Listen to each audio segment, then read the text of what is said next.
women, I'd like to ask you a little bit about the use of vibrators, because there are a lot of women who are genuinely apprehensive and worried about the use of vibrators, thinking that it can desensitize them to real sex, it can make their clitoris completely numb and all that. Is this realistic? Is this concern realistic? Is there any evidence behind it?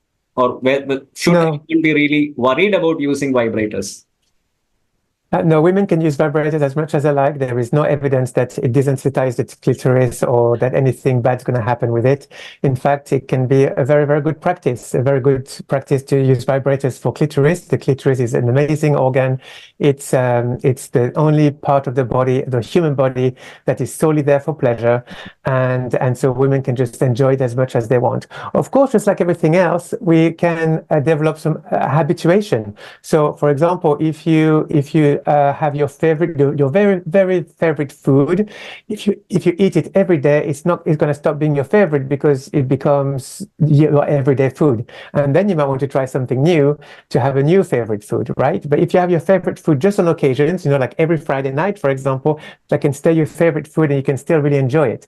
So people who might be using a vibrator or the same vibrator with the same sensation on a very, very regular basis, then they might decide that they might want something different, or maybe a different toy, or doing something different. And that is fine. It's not a sign that the clitoris is becoming desensitized. It's just that as human beings, we like novelty and we like to try to change different things. Okay. So basically what you're saying is there will be a learning curve when you move to partner sex. Is that what you mean? That's well, partner sex or any other form. sexual experiences. Yeah.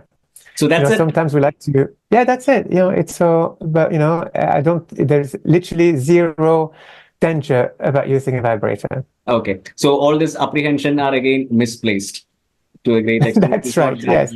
Why do you think? Yes, that's right. I think it's important to realize that so much of our narrative about sex, like be careful of vibrators or be careful of this or whatever. It's originally it comes from religious thinking, Exactly. and especially Christianity at the very beginning of colonization. Yes. There also, colonization also came with some religious thinking, Christian thinking that is about that is quite sex negative, and unfortunately, some of those myths have survived up until 2024 and probably beyond. Yeah, absolutely. In fact, I myself, I was born as a Roman Catholic, so I know my upbringing was an extremely conservative Roman Catholic with all the religiosity and the sex negativity, which is a part of the culture. And it is very much a part of the Kerala state in which I am living, which is a predominantly Roman Catholic, which is one of the very powerful and influential community. So even in schools, educational institutions, we don't have medically accurate sexuality education.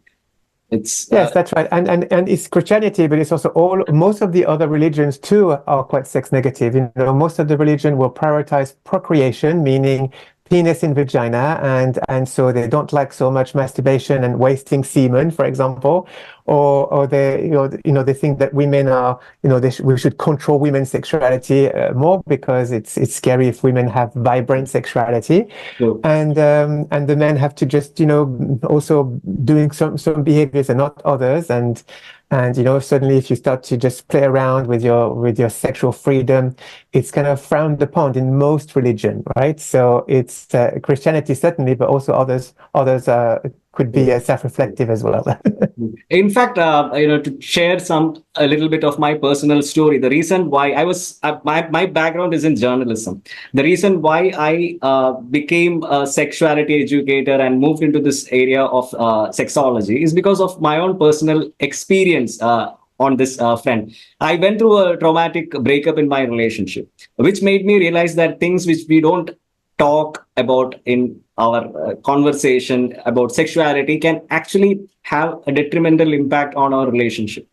And that is something which is going to affect us so badly, because at that time we don't even have the vocabulary to have a conversation, because we are never given the space to talk about issues relating to sexuality at any stage in our life. So when I started digging into sexuality, started researching and reading on sexuality, and to my surprise, I realized that Indian culture is the only civilization which had elevated sex to a goal of life. Right. Dharma, Artha, Amazing. Kam. So I named my platform Vvox as Vatsayana Vox. Vatsayana is the compiler of Kama Sutra, That's the fantastic. ancient sage. So it was Yes, actually and your temples in India. I've seen pictures of temples in India with group sex sculptures and yes, yes. quite a lot of Or yeah. in fact, in Kerala, where I live, if you go to ancient temples, you have all explicit erotic sculptures, rivaling any pornographic act which you can possibly see in mainstream See, pornographic wonderful. movies. That's not for procreation. That was for pleasure. Exactly.